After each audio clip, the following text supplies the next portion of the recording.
Matius 24 ayat 37 sampai 44, nasihat supaya berjaga-jaga. Sebab sebagaimana halnya pada zaman Nuh, demikian pula lah halnya kelak pada kedatangan Anak Manusia.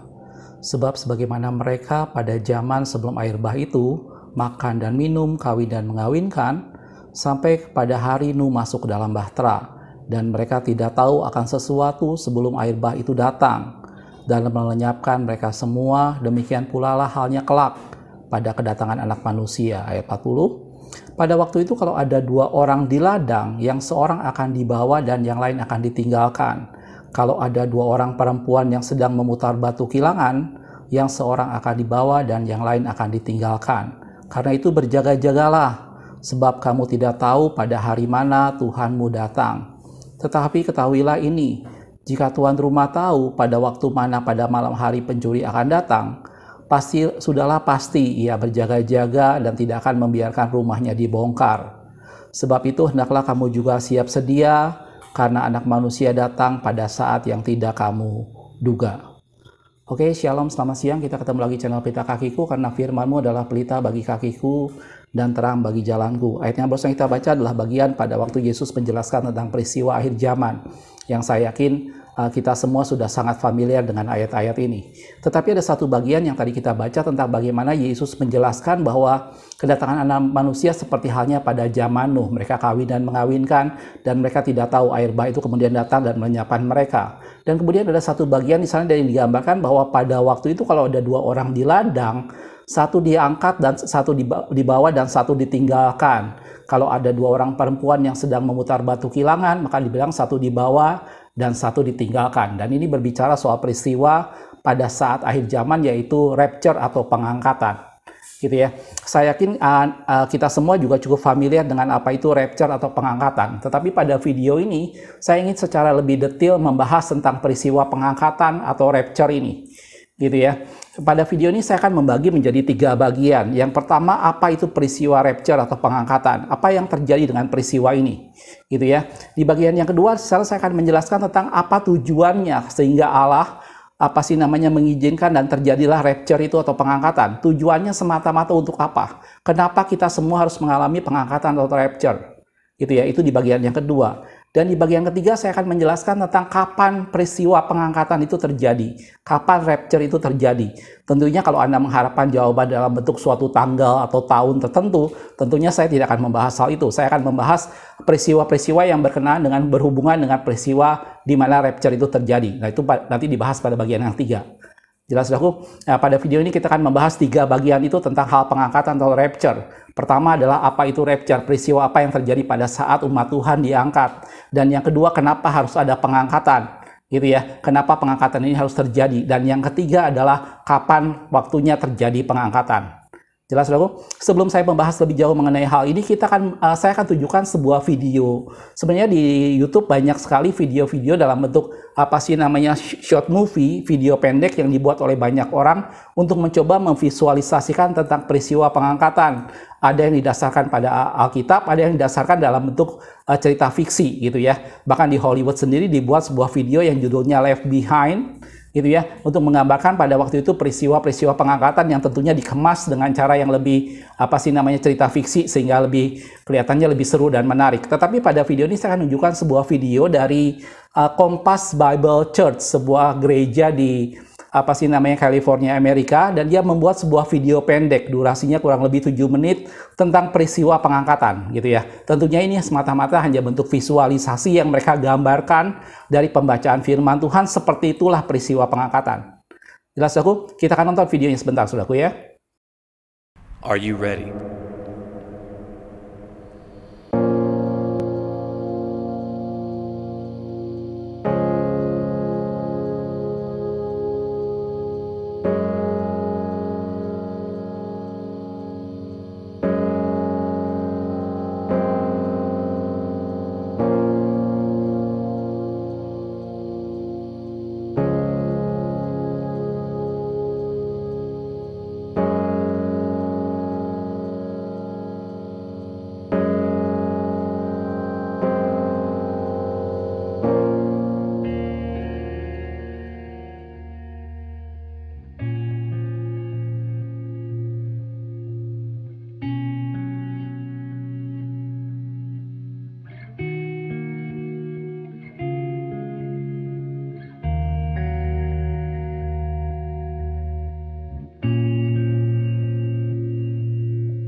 He who testifies to these things says, yes, I am coming quickly. Amen. Come, Lord Jesus.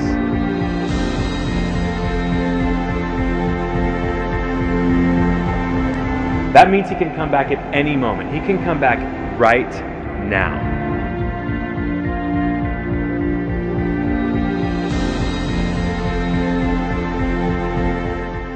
He's coming quickly. It'll happen in the blink of an eye. We'll be caught up with him in the air. Notice that he says, I'm coming quickly. And the believer says, Amen, come soon. Is that what you are saying? Is that your heart's cry?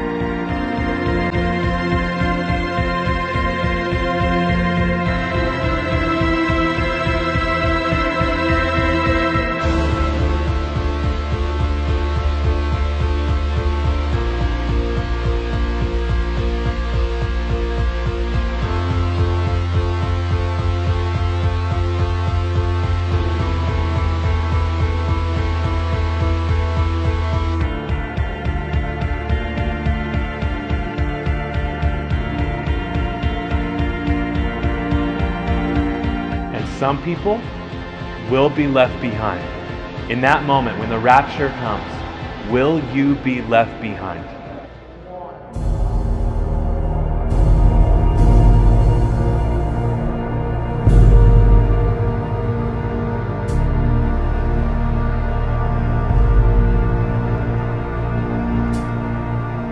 So the question is, are you ready?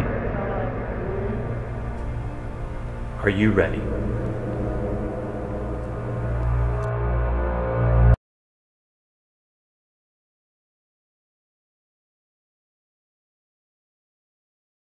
Oke, kalau misalnya Anda sudah menonton, itu tadi kurang lebih sekedar gambaran bagaimana itu terjadi pada seorang anak dengan ibunya yang tiba-tiba ibunya menghilang di depan pintu dan tiba-tiba anak itu terkejut. Ada sepasang yang sedang berpacaran, tiba-tiba pria tadi hendak memberikan satu cincin untuk melamar teman wanitanya. Ternyata teman wanitanya tiba-tiba menghilang dan ada kejadian di mana seorang yang bersama keluarganya di mobil dan kemudian dia tertidur, dan pada saat dia terbangun tahu-tahu orang tuanya menghilang dan mobil itu menabrak pohon tanpa terkendali.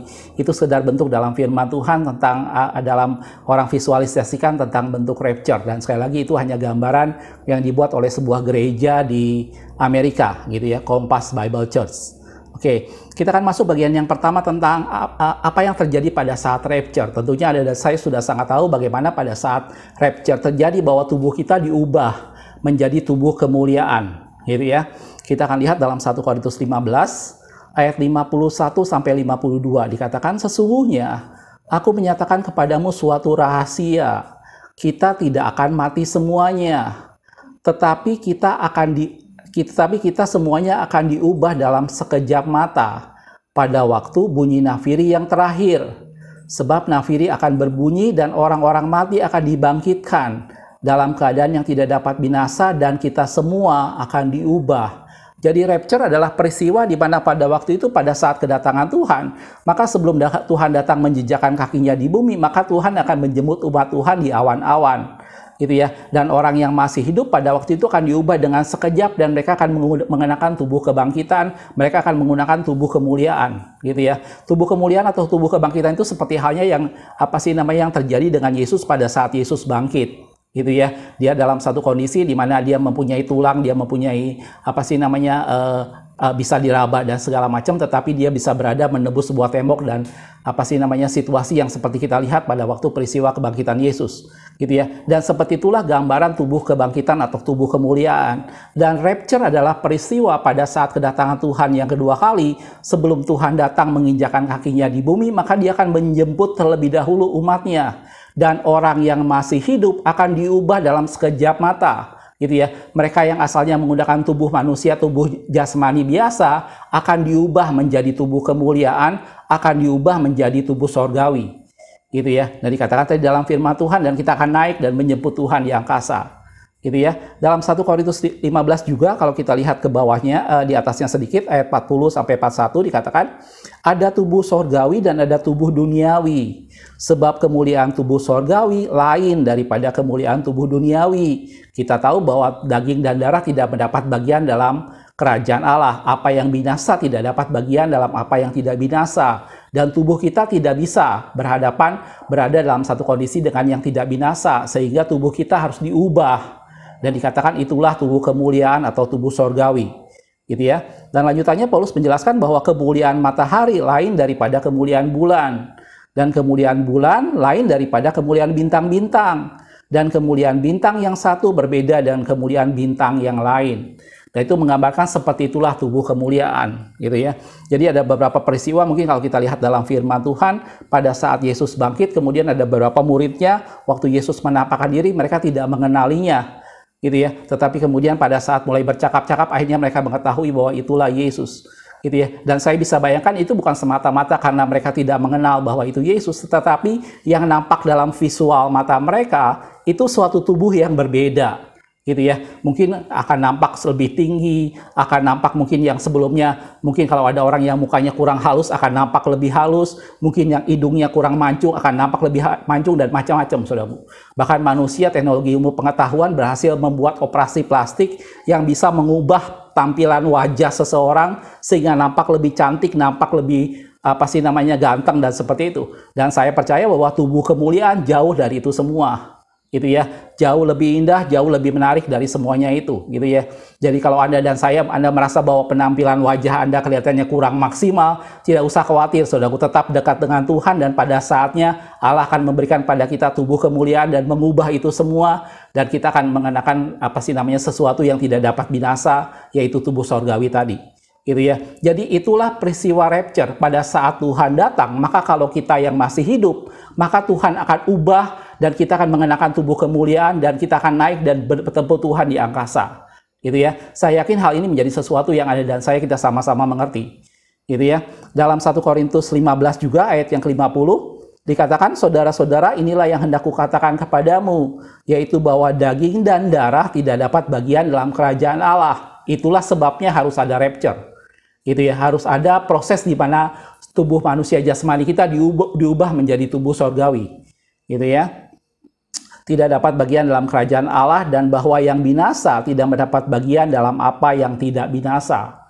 Gitu ya. Dalam perjanjian lama mungkin kita pernah menemukan bagaimana peristiwa yang orang kemudian diubahkan dan naik ke surga, misalnya Elia, gitu ya, atau misalnya Henok. Itu adalah salah satu bentuk pengangkatan, gitu ya. Tetapi kita tidak usah mempermasalahkan hal itu, saudaraku, tetapi yang penting pada saat Kristus datang dan orang yang masih hidup pada saat itu, maka kita akan diubah dengan tubuh kemuliaan, kita akan diubah dengan tubuh surgawi. Dan bersamaan dengan itu juga akan bangkit orang-orang yang mati di dalam Kristus, dan mereka semua akan mengenakan tubuh kemuliaan dan berjumpa dengan Tuhan di angkasa untuk merayakan perkawinan anak domba. Jelas, saudaraku? Jadi itu adalah rapture. Gitu ya. Itu bagian pertama yang ingin sama-sama kita lihat tentang apa itu rapture. Jadi rapture adalah peristiwa pada saat kedatangan Kristus yang kedua kali. Sebelum Kristus datang menjejakkan kakinya di bumi, maka dia akan menjemput terlebih dahulu orang-orang pilihannya, umat tebusannya dia akan jemput dan diubahkan. Dan kemudian diangkat bertemu dengan dia di angkasa untuk kemudian merayakan perkawinan anak domba. Jelas, aku, dan kita semua akan diubahkan, yang masih hidup, kita semua akan diubahkan dan mengenakan tubuh kemuliaan, yaitu sesuatu yang mempunyai kemuliaan yang berbeda dengan tubuh duniawi. Jelas, aku. Di bagian yang kedua kita akan lihat kenapa rapture ini harus ada, gitu ya. Apa tujuannya ini semua dilakukan Tuhan, gitu ya. Yang pertama, tujuan rapture itu adalah supaya umat Tuhan itu kelanjutan dari peristiwa di bumi akan timbul kesesakan besar. Gitu ya, di mana pada waktu itu antikris berkuasa dan orang tidak bisa melakukan banyak hal karena kemudian antikris akan berkuasa dan menindas orang-orang kudus, gitu ya. Dan tujuan rapture adalah bagaimana pada waktu itu umat Tuhan dilarikan, gitu ya, supaya mereka tidak mengalami yang namanya masa kesesakan besar, supaya umat Tuhan tidak masuk dalam masa kesesakan besar. Itu yang pertama, tujuan kenapa harus ada pengangkatan atau rapture. Kita akan lihat dalam Matius 24 ayat 21 sampai dengan 22. Sebab pada masa itu akan terjadi siksaan yang dahsyat, yang belum pernah terjadi sejak awal dunia sampai sekarang, dan yang tidak akan terjadi lagi. Satu kondisi yang benar-benar berat, karena waktu itu bumi akan dikuasai dengan antikris, dan antikris akan melakukan segala sesuatunya, gitu ya. Dan lanjutannya, dan sekiranya waktunya tidak dipersingkat, maka dari segala yang hidup tidak akan ada yang selamat. Akan tetapi oleh karena orang-orang pilihan, waktu itu akan dipersingkat, dan itulah sebabnya Allah melarikan umatnya dan kemudian umatnya diangkat dalam bentuk rapture atau pengangkatan. Dan itulah kata firman Tuhan tentang pengangkatan. Gitu ya. Jadi kenapa harus ada pengangkatan? Karena pengangkatan ini adalah peristiwa di mana umat Tuhan dilarikan, diselamatkan dari peristiwa kesesakan besar yang akan terjadi di bumi. Gitu ya. Dalam 1 Tesalonika 1 ayat yang ke-10 dikatakan, dan untuk menantikan kedatangan anaknya dari sorga yang telah dibangkitkannya dari antara orang mati, yaitu Yesus yang menyelamatkan kita dari murka yang akan datang. Gitu ya. Sehingga Anda dan saya tidak mengalami masa-masa kesesakan besar. Gitu ya. Jadi yang pertama adalah bagaimana Tuhan melarikan kita, menyelamatkan kita dari masa-masa kesesakan besar di mana antikris berkuasa di sana, dan itulah rapture. Gitu ya. Kalau Anda lihat dalam kitab Wahyu bagaimana waktu itu Yohanes melihat ada perempuan yang sedang mengandung sakit bersalin. Dikatakan dia berselubungan matahari dengan bulan di bawah kakinya, mahkota mahkota dengan 12 bintang di atas kepalanya, dan dia sedang sakit bersalin, dan kemudian ada naga yang sedang mengambil anak yang dilahirkan itu, dan kemudian diselamatkan, dia dilarikan, dan itulah peristiwa pengangkatan. Jadi rapture adalah bertujuan supaya kita semua diselamatkan dari peristiwa kesesakan besar. Kita tidak akan mengalami kesusahan yang besar pada saat antikris berkuasa, dan karena kita sudah dilarikan terlebih dahulu, kita diangkat di awan-awan bersama dengan Tuhan.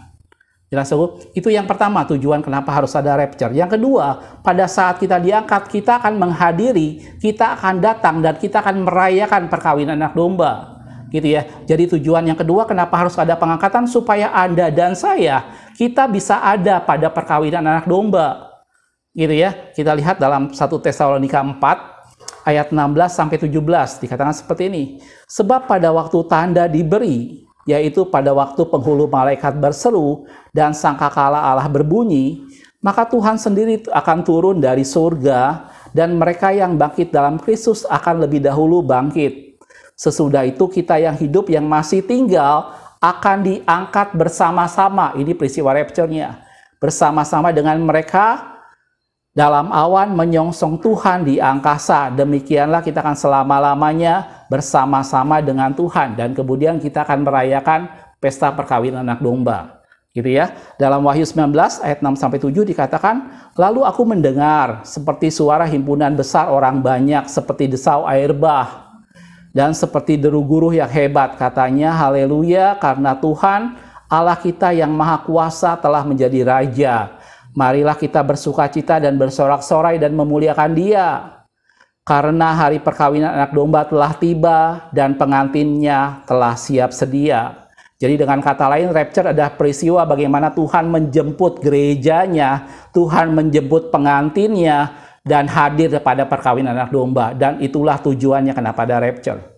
Jelas aku? Jadi hal yang pertama tadi saya jelaskan di sini, apa itu peristiwa rapture? Peristiwa rapture atau pengangkatan itu adalah peristiwa pada saat menjelang kedatangan Tuhan yang kedua kali. Sebelum Tuhan menjejakkan kakinya di bumi, Dia akan menjemput terlebih dahulu orang-orang kudusnya. Dan orang-orang kudusnya akan diangkat dan diubah dalam sekejap, sehingga mereka mengenakan tubuh kemuliaan, dan mereka akan naik dan bertemu dengan Tuhan di angkasa. Kenapa harus ada rapture? Yang pertama, rapture bertujuan menyelamatkan Anda dan saya dari kesesakan besar yang terjadi di bumi karena antikris berkuasa. Gitu ya. Selama 2 kali 3,5 tahun kesesakan besar, antikris akan berkuasa di bumi, dan sebelum itu umat Tuhan diselamatkan terlebih dahulu pada peristiwa pengangkatan. Itu tujuan yang pertama adanya rapture. Tujuan yang kedua adalah pada saat rapture, pada saat itulah Anda dan saya, gereja Tuhan, mempelai Kristus menghadiri dan datang pada pesta perkawinan anak domba, dan terjadilah perkawinan anak domba karena pengantinnya telah siap sedia. Jelas aku? Itu hal yang kedua kenapa harus ada rapture. Dan yang ketiga, rapture itu adalah peristiwa bagaimana Tuhan memisahkan orang kudus dengan orang yang akan binasa pada waktu pertempuran Armageddon. Gitu ya. Nanti pada saat setelah perkawinan anak domba, maka Tuhan akan turun dengan orang-orang kudusnya, dan Dia memberangi dengan orang di bumi, yaitu semua pengikut antikris. Dan terjadilah pertempuran yang namanya Armageddon. Dan proses pemisahan itu dilakukan pada saat terjadi pengangkatan. Jadi pengangkatan adalah peristiwa bagaimana Tuhan memisahkan, gitu ya, umat pilihannya dengan orang-orang yang tidak beribadah kepadanya untuk nanti pada saat pertempuran Armageddon. Karena itu orang kudusnya diangkat terlebih dahulu, orang kudusnya diselamatkan terlebih dahulu, pengantinnya siap sedia dan terjadilah perkawinan anak domba. Sementara di bumi di sana antikris berkuasa. Dan setelah itu kemudian Tuhan akan datang bersama dengan orang-orang kudusnya dan akan terjadilah pertempuran yang namanya Armageddon. Gitu ya. Kita akan lihat ayatnya di dalam Matius 13 ayat 48 sampai dengan 49. Di sana Yesus pernah menjelaskan bahwa hal kerajaan surga, dia mengilustrasikan banyak hal tentang hal kerajaan surga, seperti halnya ragi lah, seperti halnya biji sesawi. Tetapi ada satu ilustrasi yang Yesus gambarkan seperti pukat. Gitu ya, saya pernah buat video tentang hal ini. Kita akan lihat ayatnya dalam Matius 13 ayat 48 sampai 49. Setelah penuh, pukat itu pun diseret orang ke pantai. Lalu duduklah mereka dan mengumpulkan ikan yang baik ke dalam pasu, dan ikan yang tidak baik mereka buang. Gitu ya. Dan ini digambarkan bahwa hal kerajaan surga itu seperti orang yang melempar pukat. Mereka menarik semua jenis ikan, tetapi kemudian setelah diseret ke pantai, orang itu duduk dan kemudian memisahkan. Ikan yang baik dimasukkan ke dalam pasu dan ikan yang buruk kemudian dibuang. Dan lanjutannya dikatakan, demikian juga pada akhir zaman. Malaikat-malaikat akan memisahkan orang jahat dari orang benar. Dan pemisahan itu terjadi pada saat pengangkatan. Gitu ya. Jadi hal yang ketiga kenapa harus ada pengangkatan? Karena pada waktu itulah pengangkatan bertujuan memisahkan orang benar dengan orang yang tidak benar. Orang kudus dengan orang yang jahat. Gitu ya, untuk nanti dipersiapkan pada pertempuran Armageddon. Pada pertempuran Armageddon, maka semua orang kudus akan turun bersama-sama dengan Kristus dan dia akan memerangi semua orang di bumi, yaitu antikris dengan semua pengikutnya. Dan pemisahan itu terjadi pada saat pengangkatan. Jelas aku? Dalam Yudas 1 ayat 14 ini adalah nubuatan dari Henok. Henok adalah keturunan ketujuh dari Adam. Jadi Anda bisa bayangkan sejak dari mulai keturunan ketujuh dari Adam, seorang yang dikatakan bergaul dengan Tuhan dan dia mengalami pengangkatan buat pertama kalinya, dia sudah bernubuat bahwa Tuhan akan datang bersama dengan orang kudusnya. Gitu ya. Yudas 1 ayat 14 dikatakan, juga tentang mereka, Henok keturunan ketujuh dari Adam telah bernubuat, katanya, sesungguhnya Tuhan datang dengan beribu-ribu orang kudusnya. Jadi saya bisa bayangkan sebelum bicara soal nubuatan apapun tentang eskatologis, maka nubuatan yang paling duluan tentang eskatologis peristiwa kedatangan akhir zaman itu dilakukan oleh Henok yang adalah keturunan ketujuh dari Adam, dan dia bernubuat bahwa Tuhan akan datang bersama dengan beribu-ribu orang kudusnya. Dan kapan orang kudusnya dipisahkan? Pada saat terjadi pengangkatan. Pada saat terjadi pengangkatan, orang kudusnya akan diangkat Tuhan dan kemudian diselamatkan dari kesesakan besar yang terjadi di bumi. Orang kudusnya adalah gereja Tuhan yang kemudian siap sedia dan terjadi perkawinan anak domba. Dan itu semua ada proses bagaimana pada saat rapture terjadilah pemisahan antara orang yang benar dengan orang yang jahat. Jelas aku? Dan itu tiga hal yang tujuan kenapa harus ada pengangkatan. Dalam Wahyu 16 ayat 14 sampai 16 dikatakan, itulah roh-roh setan yang mengadakan perbuatan-perbuatan ajaib dan mereka pergi mendapatkan raja-raja di seluruh bumi untuk mengumpulkan mereka guna peperangan pada hari besar, yaitu hari Allah yang Maha Kuasa. Lanjutannya, lihatlah aku datang seperti pencuri, berbahagialah dia yang berjaga-jaga dan yang memperhatikan pakaiannya, agar ia jangan berjalan dengan telanjang dan jangan kelihatan kemaluannya. Lalu ia mengumpulkan mereka di tempat yang dalam bahasa Ibrani disebut Harmagedon. Jelas aku? Jadi di sini saya tidak bisa menjelaskan lebih banyak mengenai Harmagedon. Di sini saya hanya sorot pada satu peristiwa, yaitu rapture, gitu ya, atau pengangkatan itu sendiri. Jelas aku? Dalam 2 Tesalonika 2 ayat 7 sampai 8, di sini saya juga pernah menyinggung hal-hal yang menyangkut bagaimana antikris akan muncul, yaitu ada suatu kuasa yang menahannya, yaitu gereja Tuhan. Karena secara rahasia kedurhakaan telah mulai bekerja.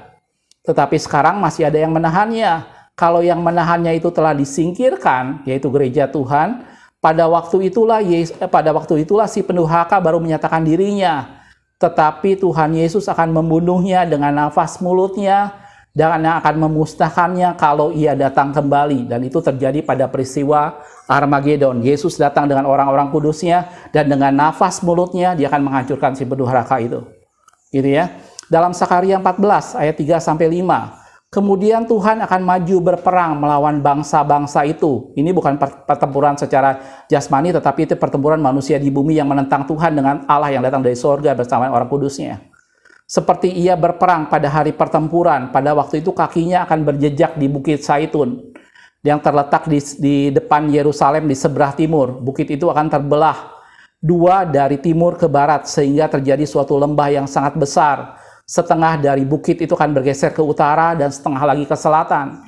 Maka tertutuplah lembah-lembah gunungku, sebab lembah gunung itu akan menyentuh sisinya.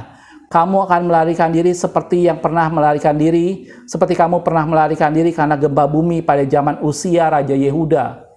Lalu Tuhan Allahku akan datang dan semua orang-orang kudus bersama-sama Dia. Jelas aku? Jadi itu semua kata firman Tuhan tentang hal pengangkatan. Jadi dari sini saya sudah membahas dua bagian tentang hal pengangkatan. Yang pertama, apa itu pengangkatan atau rapture? Peristiwa pengangkatan itu adalah peristiwa bagaimana pada kedatangan Kristus yang kedua kali, sebelum Yesus datang menjejakkan kakinya di bumi, maka Dia akan menjemput terlebih dahulu orang kudusnya. Dan kemudian mereka akan diubah menggunakan tubuh kebangkitan, menggunakan tubuh kemuliaan, diubah dalam sekejap mata dan mereka akan naik dan berjumpa dengan Tuhan di angkasa. Apabila ada dua orang di ladang, satu dibawa, satu ditinggalkan. Apabila ada dua orang perempuan yang sedang memutar batu kilangan, maka satu dibawa dan satu ditinggalkan. Gitu ya. Dan itu adalah peristiwa pengangkatan. Dan kita semua akan mengenakan tubuh kemuliaan. Apabila pada saat Kristus datang, kita didapati masih hidup, maka kita akan diubah dalam sekejap. Gitu ya. Tetapi apabila kita sudah mati, maka kita semua akan dibangkitkan dan semua kita akan mengenakan tubuh kemuliaan dan berjumpa dengan Kristus di angkasa. Jelas aku, kenapa harus ada kebangkitan? Kenapa harus ada pengangkatan atau rapture? Karena pengangkatan atau rapture itu adalah bagaimana Tuhan menyelamatkan kita dari kesesakan besar yang akan terjadi di bumi karena antikris berkuasa. Gitu ya. Jadi tujuan ada pengangkatan adalah supaya Anda dan saya, gereja Tuhan, diselamatkan dari kesesakan besar. Dan yang kedua, tujuan ada pengangkatan adalah supaya kita, gereja Tuhan, saatnya tiba untuk kita hadir pada perkawinan anak domba.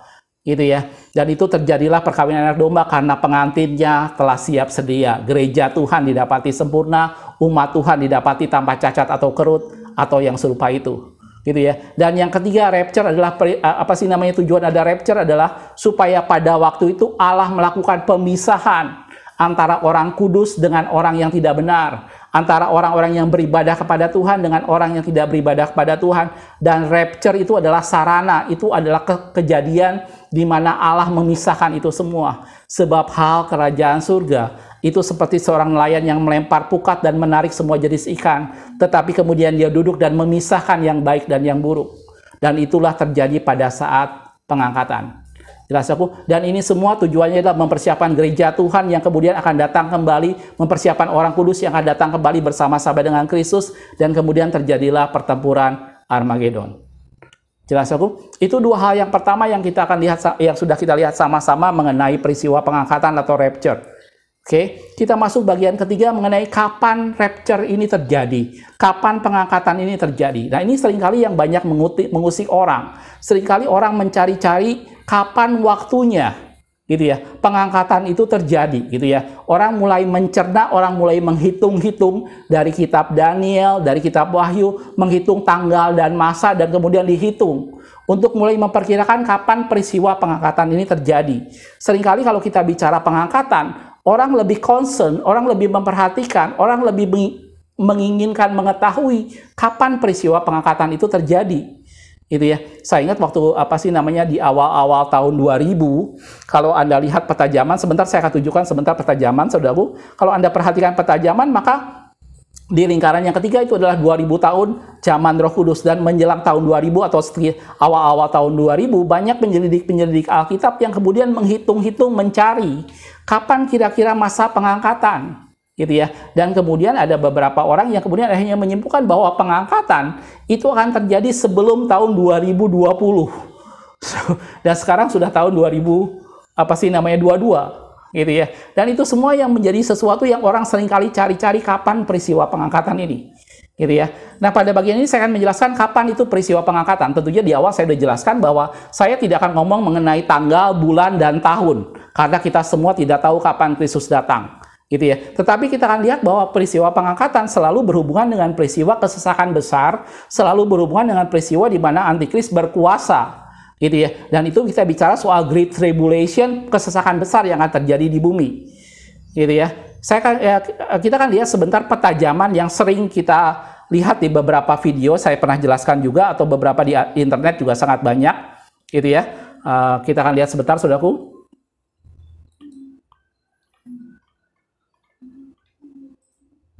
Oke, di layar Anda bisa lihat bahwa inilah peta zaman yang biasa kita selalu gambarkan mengenai keadaan dunia, gitu ya. Ini 2000 tahun yang pertama, ini zaman Bapa, gitu ya. Ini zaman Bapa 2000 tahun yang pertama, ini zaman Anak 2000 tahun yang kedua, kemudian Kristus disalibkan, dan ini adalah zaman Roh Kudus 2000 tahun yang terakhir. Gitu ya, saudaraku ya. Dan saya udah bilang tadi, di awal tahun 2000 banyak orang penafsir Alkitab yang mulai menyelidiki bahwa kita sudah masuk tahun 2000 nih, gitu ya. Jadi orang mulai banyak menghitung kapan kira-kira pengangkatan itu terjadi, dan kemudian ada perhitungan yang tadi saya bilang, mereka memperkirakan bahwa sebelum tahun 2020 sudah terjadi pengangkatan, tetapi ternyata sampai sekarang 2022 semuanya masih baik-baik aja karena kita tidak pernah tahu kapan waktunya, gitu ya. Jadi kita akan lihat sedikit bahwa peristiwa pengangkatan itu terjadi bahwa di ujung tahun lingkaran yang ketiga. Mungkin ini saya akan zoom sebentar, saudaraku, supaya bisa Anda lihat lebih jelas. Oke. Ya, saya akan perbesar bagian ini. Di ujung sini ada yang namanya 2 kali 3,5 tahun kesesakan besar, gitu ya. Saya tidak bisa cerita terlalu banyak karena ini menjadi sesuatu pelajaran eskatologi yang cukup panjang, gitu ya. Tetapi inilah gambaran bahwa pada zaman inilah antikris berkuasa, gitu ya. Dan 3,5 tahun ini yang disebut dengan kesesakan besar, 2 kali 3,5 tahun. Dan pengangkatan di manakah terjadi? Ada 3 penafsiran orang berdasarkan firman Tuhan. Sekali lagi, saudaraku, ini bukan tanggal, bulan, dan tahun, saudaraku. Tetapi ini berhubungan dengan peristiwa kesesakan besar di mana antikris berkuasa. Tanggal, bulan, dan tahunnya kita semua tidak tahu, gitu ya. Yang pertama, orang menafsirkan bahwa itu terjadi pada sebelum masa kesesakan besar, pre-tribulation, gitu ya. Jadi kurang lebih disinilah terjadi masa pengangkatan, ya, di awal sini, gitu ya. Itu penafsiran yang pertama. Penafsiran yang kedua, banyak orang yang menganggap bahwa itu terjadi di tengah-tengah masa kesesakan besar, antara 3,5 tahun yang pertama dengan 3,5 tahun yang kedua, dan dikenal dengan istilah mid-tribulation. Nanti saya akan jelaskan dalam firman Tuhan ayat-ayatnya kenapa dikatakan seperti itu. Disinilah yang dianggap orang sebagai mid-tribulation, gitu ya. Jadi terjadi pada pertengahan masa 7 tahun, 2 kali 3,5 tahun. 3,5 tahun yang pertama, kemudian terjadilah pengangkatan di tengah-tengah masa itu, gitu ya. Penafsiran yang ketiga, ada orang yang mengasumsikan bahwa itu terjadi pada akhir masa pengangkatan atau post-tribulation. Ini terjadi di sebelah sini. Jadi kapan masa pengangkatan terjadi? Menurut penafsiran orang ada 3. Yang pertama adalah pre-tribulation, terjadi di awal sebelum kesesakan besar. Yang kedua adalah mid-tribulation, terjadi di tengah-tengah masa kesesakan besar. Dan yang ketiga adalah post-tribulation, terjadi di akhir masa kesesakan besar. Oke, saya sendiri secara pribadi saya tidak terlalu setuju dengan yang post-tribulation. Tapi nanti kita akan lihat tinjauan firman Tuhan ya. Oke, saudaraku, kita akan lihat sebentar ayatnya mengenai hal ini. Yang pertama adalah pre-tribulation, gitu ya. Masa kesesakan besar di mana sebelum ada kesesakan itu kemudian umat Tuhan diangkat terlebih dahulu, gitu ya. Berdasarkan ayat yang pertama tadi digambarkan dalam firman Tuhan bahwa seperti pada zaman Nuh, orang kawin dan mengawinkan dan mereka tidak tahu. Dan kemudian digambarkan bahwa apabila ada 2 orang, maka satu diangkat, satu ditinggalkan. Jadi pada waktu itu dunia bukan dalam masa kesesakan, tetapi dunia dalam satu kondisi seperti pada zaman Nuh, mereka makan dan minum, kawin dan mengawinkan. Dan pada waktu itulah apabila ada 2 orang, satu diangkat, gitu ya. Orang yang menganut paham ini berprinsip bahwa berdasarkan ayat itu, maka umat Tuhan akan diangkat sebelum masa kesesakan besar. Itu yang disebut dengan pre-tribulation tadi, gitu ya. Ayatnya juga bisa lihat dalam Roma 8 ayat yang pertama. Dia katakan, demikianlah sekarang tidak ada lagi penghukuman bagi mereka yang ada di dalam Kristus. Jadi orang berpikiran bahwa setiap orang yang berada dalam Kristus, mereka tidak akan mengalami penganiayaan, mereka tidak akan mengalami penghukuman, mereka tidak akan mengalami kesesakan. Sehingga sebelum kesesakan besar dan antikris berkuasa, mereka dilarikan terlebih dahulu. Dan itu sesuai dengan perkataan yang Paulus tadi dikatakan bahwa si pendurhaka itu baru menyatakan dirinya apabila yang menahan itu disingkirkan. Dan yang menahan itu disingkirkan adalah gereja Tuhan. Sehingga gereja Tuhan akan diangkat pada saat Antikris sebelum berkuasa, dan itulah yang disebut dengan pre-tribulation. Jelas, saudaraku? Dan kemudian ada penafsir yang kedua tentang kapan peristiwa pengangkatan itu, yang tadi saya sudah bilang itu adalah mid-tribulation, yang berada di tengah-tengah antara 2 kali 3,5 kesekan besar ini, 1260 hari. Gitu ya. Nah, yang mid-tribulation ini berpikir seperti ini, bahwa dalam firman Tuhan dikatakan pada sangkakala berbunyi. Kita tahu dalam kitab Wahyu bahwa sangkakala berbunyi dan kemudian umat Tuhan diangkat, yang seperti tadi saya gambarkan bahwa seorang perempuan yang kemudian dilarikan, maka itu terjadi pada sangkakala ke-7. Kalau Anda pelajari kitab Wahyu, maka dari meterai pertama sampai meterai ke-7 itu sudah banyak perkara yang terjadi di bumi, sudah ada masa-masa yang sulit. Gitu ya. Pada meterai yang ke-7 kemudian dibuka 7 sangkakala. Gitu. Dan kemudian barulah pada sangkakala yang ke-7 terjadilah pengangkatan. Sehingga meterai yang pertama sampai ke-7, sangkakala pertama sampai ke-6 itu semua umat Tuhan mengalaminya. Dan itu menjadi saat-saat yang sulit, di mana secupak gandum sedinar, 3 cupak jelai sedinar, dan banyak hal yang kita alami. Ada damai sejahtera yang kemudian kuda yang keluar mengambil damai sejahtera. Gitu ya. Dan itu semua gambaran dalam firman Tuhan, orang mengatakan bahwa itulah yang terjadi pengangkatan. Terjadi di tengah-tengah masa penganiayaan besar, di tengah-tengah mid-tribulation tadi. Jelas, saudaraku? Kalau kita lihat ayatnya dalam yang tentang mid-tribulation tadi, itu ada dalam Daniel 12 ayat yang pertama.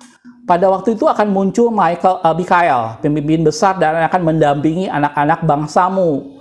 Dan akan ada suatu waktu kesesakan besar. Jadi waktu itu digambarkan dalam kitab Daniel, dia melihat bahwa Mikael, pemimpin besar itu turun dan mendampingi anak-anak Tuhan yang sedang dalam kesesakan besar. Seperti yang belum pernah terjadi sejak ada bangsa-bangsa sampai pada waktu itu. Tetapi pada waktu itu bangsamu akan terluput. Yakni barang siapa yang didapati namanya tertulis dalam kitab itu. Sehingga orang menganggap bahwa itulah pengangkatan yang terjadi di tengah-tengah masa kesesakan. Gitu ya, yang tadi saya sudah gambarkan bahwa pada saat sangkakala ditiup, kemudian Tuhan akan menjemput kita. Sangkakala itu dimaksudkan adalah sangkakala ke-7. Gitu ya. Nanti setelah sangkakala ke-7 kemudian terjadilah 7 bokor murka Allah dicurahkan di bumi. Dan pada waktu itu Antikris berkuasa, bangsa-bangsa akan saling menganiaya dan terjadi sesuatu yang sangat berat. Gitu ya. Itu 2 hal pertama penafsiran orang tentang kapan terjadinya pengangkatan. Yang pertama adalah pengangkatan terjadi sebelum Antikris menyatakan dirinya, yaitu pre-tribulation. Yang kedua, pengangkatan terjadi pada tengah-tengah masa penganiayaan. Di tengah-tengah penganiayaan, Allah menyelamatkan umatnya. Mikael, pemimpin besar itu menyelamatkan umat Tuhan. Gitu ya. Dan yang ketiga adalah post-tribulation, di mana di akhir masa pengangkatan. Ini saya sudah bilang tadi, saya pada prinsipnya tidak terlalu setuju. Karena kalau ini terjadi di akhir, maka gereja Tuhan tidak sempat mengalami perkawinan anak domba, dan kemudian pada saat itu dia akan peristiwanya bersusulan langsung dengan peristiwa Armageddon. Tetapi ada beberapa orang yang juga menganggap hal itu. Dalam Wahyu 13 ayat 10, barang siapa ditentukan untuk ditawan, ia akan ditawan. Barang siapa ditentukan untuk dibunuh dengan pedang, ia harus dibunuh dengan pedang. Jadi benar-benar masa yang sulit, di mana seperti itulah yang terjadi pada masa kesesakan besar. Yang penting di sini ialah ketabahan dan iman orang-orang kudus. Dalam Wahyu 20 ayat yang keempat, firman Tuhan katakan, lalu aku melihat tahta-tahta dan orang yang duduk di atasnya. Kepada mereka diserahkan kuasa untuk menghakimi. Aku juga melihat jiwa-jiwa mereka yang telah dipenggal kepalanya, karena kesaksian tentang Yesus dan karena firman Allah. Yang tidak menyembah patung itu, yang tidak menyembah binatang itu dan patungnya. Jadi mereka bertahan pada saat Antikris berkuasa.